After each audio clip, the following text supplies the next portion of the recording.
Je vais maintenant appliquer mon validateur à la zone téléphone. Je double-clique sur le nom de la classe, CTRL-C, je retourne dans Contact, je m'en vais à Téléphone, crochet, crochet, et à l'intérieur des crochets, simplement le nom de la classe. Juste un mot avant d'appliquer votre validateur, vous avez votre prénom, required, minlink, et vous ajoutez votre validateur. Minlink est insuffisant pour nos besoins car il compte également les espaces blancs au début ou à la fin de la chaîne de caractères, tandis que valider longueur minimum enlève les blancs au début et à la fin d'une chaîne de caractères. Il faut donc supprimer minlink ou le mettre en commentaire avec l'icône commenter. Je retourne dans mon test unitaire, ici, et je vais l'exécuter.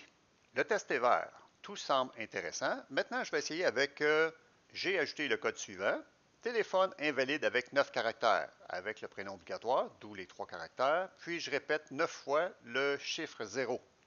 Je m'attends à avoir une bad request avec le message entrée 10 caractères. Si je retourne dans mon validateur, en effet, s'il n'est pas égal à 10, j'envoie le message entrée 10 caractères. Je roule le test qui pour l'instant la pastille est bleue, c'est-à-dire le test n'a jamais été exécuté. Clique, exécuter le test XX1. Tout fonctionne très bien. J'ai une bad request. J'ai fait un autre test pour le téléphone invalide avec valeur nulle. Prénom, j'ai ajouté une nulle dans le téléphone et je m'attends à avoir une bad request. Clique la pastille verte, exécuter. Le test est rouge. Bad request alors que j'ai internal server error, c'est-à-dire que c'est mon API qui est planté. Il y a un problème avec l'API. Et sans doute à cause de mon validateur. Je vais retourner dans mon validateur. Je vais le débugger en mettant un point d'arrêt sur la première ligne qui tente d'obtenir le téléphone. Je retourne dans mes tests. Je clique sur la pastille qui est rouge. Je m'en vais dans débugger.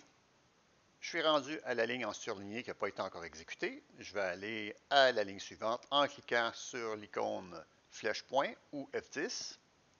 Je vais en profiter pour aller vérifier dans le téléphone qu'est-ce qu'il y a. Il y a nul. Je prépare à faire le if. Je fais F10.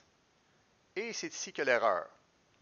Si je vais sur téléphone, nul. Donc, c'est nul.link. Et link ne peut pas s'appliquer à un objet qui est nul. Je vais donc devoir m'assurer que le téléphone n'est pas nul avant d'appliquer le téléphone.link. J'arrête le débogage avec le carré rouge. Je peux enlever mon point d'arrêt. Juste avant le premier if, je vais coder le if suivant. Avec l'exclamation qui est le not, c'est-à-dire ça va faire l'inverse. Si c'est vrai, ça va être lu comme un faux. Je vérifie si le téléphone est nul ou vide. Si ce n'est pas le cas, avec le not, je fais la vérification de la longueur avec 10. Je vais ajouter l'accolade ici.